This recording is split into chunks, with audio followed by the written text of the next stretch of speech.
The desert evening rolled across the frontier like a slow-moving shadow, stretching long fingers of gold and crimson over the rugged land where danger and destiny walked side by side.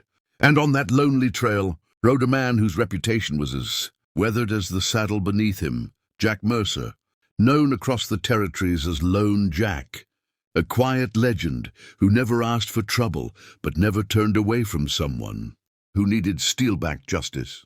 As he guided his Mustang along a cracked canyon pass, Jack caught a faint echo, half cry, half whisper, carried by the desert wind like a lost soul begging to be heard. And instinct told him this wasn't some coyote call or a settler's shout.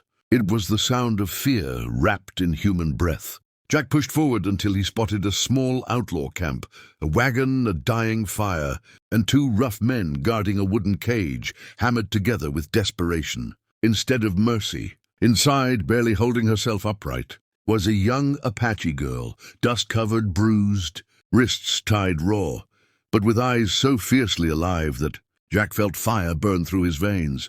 She wasn't broken. She was surviving. And the moment one outlaw barked, "Stay back, Cowboy, this captive ain't your business," Jack felt his heartbeat slow into that deadly rhythm it always found before bullets flew. "Everything cruel on this frontier becomes my business," he muttered. And before either outlaw could raise a rifle, Jack's Colt roared twice, echoing across the canyon until only silence remained. He smashed the cage lock and helped the girl up, though she refused to be carried, her pride stronger than her injuries. "My name is Nayeli," she whispered, voice trembling but spirit unshaken. "They took me, but I am not a slave." Jack nodded. He'd already sensed there was more to this than a simple kidnapping. As he gave her his canteen and the two rode away from the outlaw camp, shadows moved along the ridges. Someone else had been watching.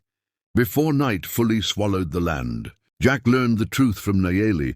She was the missing daughter of Chief Red Hawk, leader of one of the strongest Apache nations of the Southwest, stolen weeks ago by a group of hired mercenaries who hoped to trade her to rival tribes and spark a war that would tear the frontier apart. Jack felt the ground shift under him.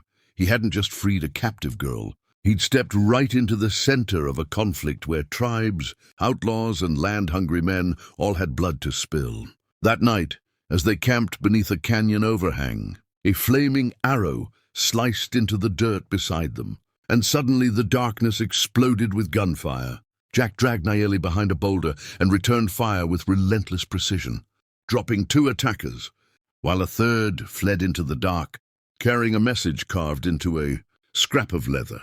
"Return the girl or be buried in her place." Jack burned the message in the fire. Fear didn't move him. Duty did. And something deeper, something simmering in the quiet glances Nayeli kept, trying to hide. As the first light of dawn brushed the cliffs, Jack realized he was no longer protecting a stranger. He was escorting the future of an entire people. And every mile they rode pulled them deeper into a storm of betrayal, ambushes, and a secret Nayeli herself didn't yet know. The man who ordered her kidnapping wasn't a rival tribe leader. It was someone who shared her own blood. Their journey was far from over, and the guns of the frontier were only just beginning to awaken. The sun climbed over Apache territory like a blazing eye, watching every step. Jack and Nayeli took as they crossed into lands where a white man rarely survived, and where even the wind carried warnings.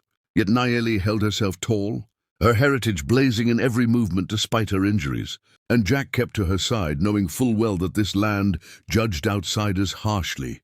Before they reached the canyon village, a squad of Apache scouts surrounded them, bows drawn, eyes sharp with suspicion. One warrior stepped forward, recognizing Nayeli, and in that moment, the hardened hunters softened like carved stone touched by rain. They led her home with urgency, and Jack followed under the constant weight of a dozen suspicious stares, unsure whether he would be welcomed or executed for crossing into their sacred valley. Inside the village, Chief Red Hawk, a towering figure marked by wisdom, scars, and a presence that commanded silence, saw his daughter and fell to his knees, gripping her hands as if they were the heartbeat he thought he'd lost forever. But joy soon turned to storming anger when the chief learned how she'd been taken and who had sent the mercenaries, Nayeli's own uncle, Grey Talon, a man hungry for power, willing to overthrow his brother and control the entire Apache nation. He'd planned to claim Nayeli was dead, break the tribe's sacred line of leadership, and seize command before anyone could challenge him. Jack listened in silence, jaw clenched, anger rising like thunder in his chest. But before plans could be made, the village drums began to roar.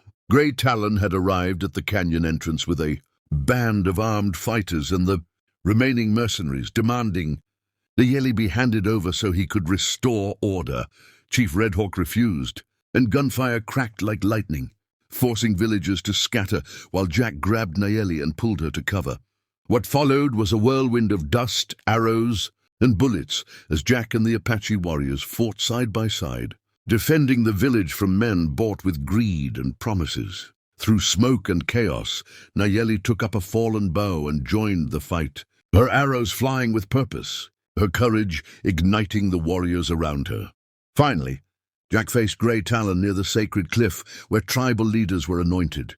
The traitor smirked, bitterness twisting his features. Claiming the tribe deserved a leader with strength, not sentiment, Jack answered with a single punch that sent the man staggering, back straight into the arms of Chief Redhawk, who delivered the final judgment, banishment. The battle ended with Nayeli standing before her people, declared the rightful future chief, her voice steady as she promised to lead with honor, unity, and fire. As the village celebrated her return, Jack prepared to slip away quietly into the desert, the way legends do. But Nayeli stopped him. "You didn't just save me," she said softly. "You saved peace for my people." Jack tipped his hat, heart heavy yet proud. "Just did what a good man should." She smiled, a look that told him their paths would cross again. Jack rode into the sunset, the frontier wind carrying his name like a story whispered across campfires. Lone Jack, the cowboy who saved a lost daughter and changed a nation's fate.